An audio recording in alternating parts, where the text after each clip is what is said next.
বন্ধুরা আজ পৌঁছে গেছিলাম লখনৌ বিরিয়ানি। এটা হচ্ছে চিকেন চাপ, চিকেন কষা। এবার দেখে নেব বিরিয়ানি।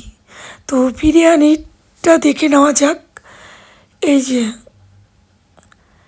একটা চিকেনের পিস দেখে নেব, এই যে দেখতে পেলেন। এবার সেকেন্ড আউটলেটটা দেখে নিচ্ছি। এবার অর্ণবদার মুখ থেকে। আচ্ছা অর্ণবদা, এখন এই মানে পুজো তো চলে গেল, তারপরে আপনি দিদি নাম্বার 1-এও গেছিলেন, তো এখন খাবারের কি দাম বাড়লো? কোনো স্পেশাল? দাম একই আছে। মটন বিরিয়ানি 290 টাকা, হ্যাঁ আর সঙ্গে একটা কোল্ড ড্রিঙ্কস থাকবে। হ্যাঁ। আর যদি ডিম নেন তাহলে 10 টাকা বাড়বে। কোল্ড ড্রিঙ্কস নিতেও পারেন, নাও নিতে পারেন। কোল্ড ড্রিঙ্কস না নিলে 20 টাকা কম হবে। আর চিকেন বিরিয়ানি 180 টাকা, সঙ্গে একটা কোল্ড ড্রিঙ্কস থাকবে। আচ্ছা আর ডিম দিয়ে নিলে 190 টাকা। আচ্ছা, একই দাম আছে। একই আর দাম। বসে গেলে একজন আনলিমিটেড। আচ্ছা, আর আর আর স্পেশাল কি আছে? স্পেশাল মটন বিরিয়ানি 2টো মাংস ডিম দিয়ে 540 টাকা, আর স্পেশাল চিকেন বিরিয়ানি 2টো মাংস ডিম দিয়ে 320 টাকা। দুজন আনলিমিটেড খাবে।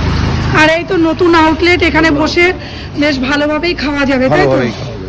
আচ্ছা অ্যাড্রেসটা বলে দাও। আর এখানটা সব থেকে ম্যাজিক্যাল ব্যাপার, এখানে আপনি বসে যে কোনো অনুষ্ঠানে আপনি ঘরটা বুকিং নিতে পারেন। হ্যাঁ। কোনো চার্জ লাগবে না, যা খাবারের দাম সেটা দিলেই হবে। আর এমনি ওই ঠিকানা মধ্যমগ্রাম উত্তরায়ণের উল্টো দিকে, ওই যে লখনৌ বিরিয়ানি যেখানে মধ্যমগ্রাম সোদপুর রোড কলকাতা 130 ওভারব্রিজের নিচে লখনৌ বিরিয়ানি, তার ঠিক উল্টো দিকে এই উত্তরায়ণের গুলিতে একদম সামনে আছে। আরামে বসে একদম নির্ঝঞ্ঝাট এসি রুম। AC room. আচ্ছা।